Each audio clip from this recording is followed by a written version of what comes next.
वेदों की प्रारंभिक जानकारी देती इस सीरीज में आज प्रस्तुत है वेदों में निहित आख्यान या प्रसंगों में एक याज्ञवल्क्य और गार्गी का संवाद। विदेशी शासकों ने हमें हिंदू धर्म में स्त्रियों की उपेक्षा का हमेशा झूठा ज्ञान ही पढ़ाया।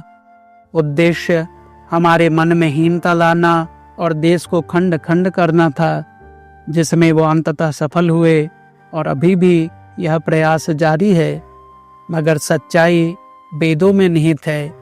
याज्ञवल्क्य अति प्रमुख वैदिक ऋषि और मंत्र दृष्टा थे, फिर भी गार्गी ने उनसे प्रश्नोत्तर का साहस किया। जबकि उसी सभा में याज्ञवल्क्य से अत्यधिक प्रश्नोत्तर के कारण साकल्य का सिर धड़ से अलग हो गया था। इस संदर्भ की चर्चा किसी और वीडियो में करेंगे, तो आइए सुनते हैं याज्ञवल्क्य गार्गी संवाद। प्राचीन समय में एक बार जनक की राज्यसभा में देश विदेश के विद्वान सम्मिलित हुए। इन ब्रह्मज्ञानियों की सभा में कहोल, कौशितकेय, भुज्यु, जारतकारव, चक्रायण तथा उद्दालक, आरुषि आदि उपस्थित थे। इनमें गार्गी नाम की वचक्नु की ब्रह्मवादिनी कन्या भी उपस्थित थी। महर्षि याज्ञवल्क्य से ब्रह्म ज्ञान के विषय में उपर्युक्त ऋषियों ने कई प्रश्न पूछे।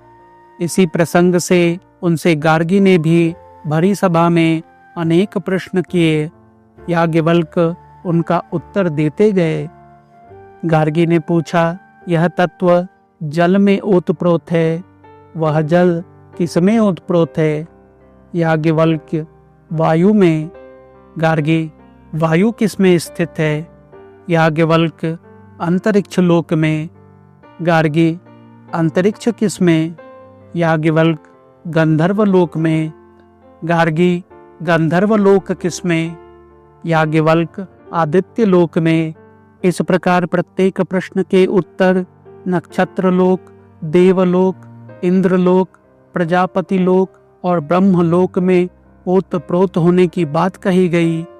इसके बाद भी जब गार्गी ने पूछा कि ब्रह्मलोक किसमें ओतप्रोत है, तब याज्ञवल्क्य से नहीं रहा गया। उन्होंने तत्काल कहा, गार्गी, अब ज्यादा प्रश्न न करो। ऐसा न हो कि प्रश्नाधिक्य से तुम्हारा मस्तक गिर जाए। अति प्रश्न से मर्यादा भंग होगी। इस पर गार्गी शांत हो गई। इसी बीच याज्ञवल्क्य से ब्रह्मज्ञानी उद्दालक ने प्रश्न पूछे। उद्दालक के संतुष्ट होने पर गार्गी को पुनः प्रश्न पूछने की इच्छा हुई। गार्गी ने ब्रह्मवादी ऋषियों से कहा, मेरे दोनों प्रश्नों के संतोषजनक उत्तर यदि ये दे देंगे तो इन्हें कोई जीत नहीं सकता। ऋषियों से अनुमति प्राप्त होने पर गार्गी ने कहा कि जिस प्रकार योद्धा अपने शत्रु को हराने के लिए 2 बाणों को धनुष पर चढ़ाता है, वैसे मैं भी याज्ञवल्क्य को परास्त करने के लिए 2 प्रश्न कर रही हूँ। पहला प्रश्न यह है कि स्वर्ग के नीचे और पृथ्वी के ऊपर जो अंतरिक्ष है और जो भूत, वर्तमान और भविष्यत काल के रूप में कहा जाता है, वह किसमें ओतप्रोत है? याज्ञवल्क्य ने उत्तर दिया, आकाश में। गार्गी ने धन्यवाद देते हुए पुनः दूसरा प्रश्न पूछा, आकाश किसमें ओतप्रोत है? याज्ञवल्क्य ने उत्तर दिया, हे गार्गी, जिसका वर्णन ब्रह्मवादी लोग स्थूल तथा सूक्ष्म आदि रूप में करते हैं, जो न खाता है न किसी से खाया जाता है, आकाश उसी में ओतप्रोत है।